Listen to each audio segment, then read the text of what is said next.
ఇక్కడ నేను చెప్పినట్టుగా కొన్ని కేసులు ఉన్నాయి, మీ మీద ఉన్నాయి. కేసులు పెట్టిన వాళ్ళు మీరు ఒకసారి లేండి.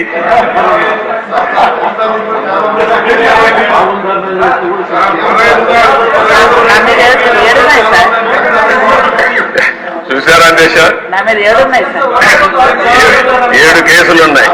అంటే రాజకీయ పోరాటం చేసిన వాళ్ళందరిపైన కేసులు పెట్టారు.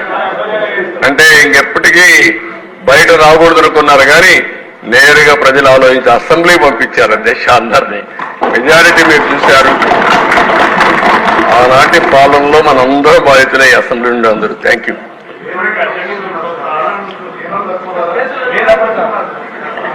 నెక్స్ట్ మీ ఇంట్లో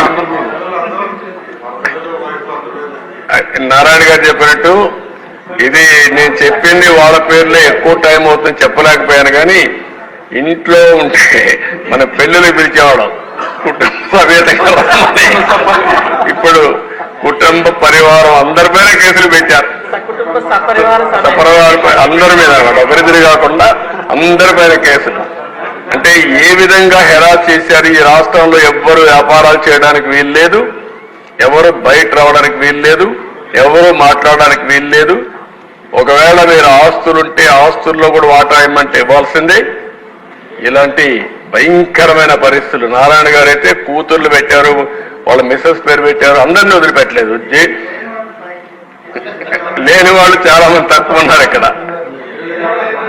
20 కేసులు ఉన్నాయి. అల్లుణ్ణి, కూతుర్ని, భార్యని అందరినీ సిబిసిఐడి తీసుకొచ్చి ఎక్కడికక్కడ ఎంక్వైరీ మీద ఎంక్వైరీ ఎన్ని చేయాలని చేసే పరిస్థితికి వచ్చారు.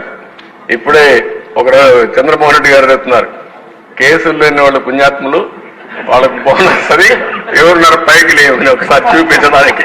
కేసులు లేని వాళ్ళు అదృష్టవంతుల వాళ్ళు. చూసారా దేశ కేసులు లేని వాళ్ళు వీళ్ళు మాత్రం మెజారిటీ బాధితులు. Okay, thank you.